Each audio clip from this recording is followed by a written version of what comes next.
ओम श्री परमात्मने नमः। पितृसर्ग पर्व चतुर्थ खंड। कलयुग में उत्पन्न आंध्र वंशीय राजाओं के वंश वृक्ष का वर्णन। श्री गणेश जी को नमस्कार है। श्री राधा वल्लभ की जय हो। नैमिषारण्यवासी ऋषियों ने कहा, सूत जी महाराज, हम लोगों ने आपके द्वारा कहे गए कृष्णांश उदय सिंह के चरित्र को सुना। अब आप अग्निवंश में उत्पन्न हुए राजाओं पिरमर, चयहानी तथा परिहार आदि के राजवंशों का वर्णन करें। जब भगवान हरि त्रियुगी कहे जाते हैं तो वे कलयुग में किस प्रकार अवतरित हुए, इसे भी आप बतलाएं। सूत जी बोले, मुनि श्रेष्ठ, आप लोगों ने बहुत ही उत्तम प्रश्न किया है।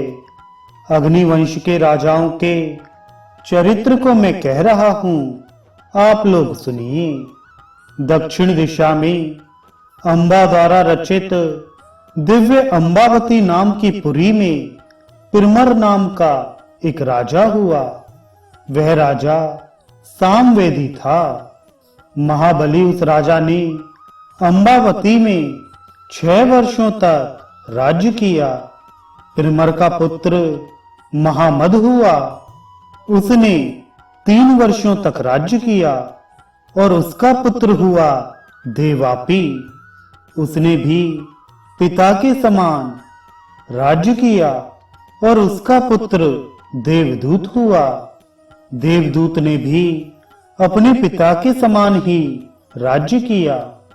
देवदूत का महाबलशाली गंधर्वसेन नामक पुत्र हुआ।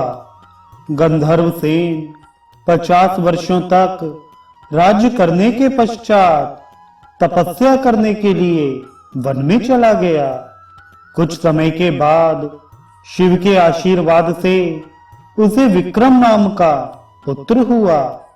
महाराज विक्रम ने 100 वर्षों तक राज्य किया और उसका पुत्र हुआ देवभक्त। देवभक्त ने 10 वर्षों तक राज्य किया और वह दुष्ट शकों द्वारा मारा गया। देवभक्त का पुत्र हुआ शालीवाहन। उसने शकों को जीतकर 60 वर्ष तक राज्य किया। अनंतर वह दिवंगत हो गया। उसका पुत्र शालिहोत्र हुआ और शालिहोत्र ने 50 वर्ष तक राज्य किया। उसका पुत्र शालिवर्धन राजा हुआ। उसने पिता के समान राज्य किया। उसको शकहंता नाम का पुत्र प्राप्त हुआ। उसका पुत्र सुहोत्र हुआ और उसका पुत्र हुआ हविहोत्र। उसने भी पिता के समान 50 वर्ष तक राज्य किया और उसका पुत्र इंद्रपाल हुआ।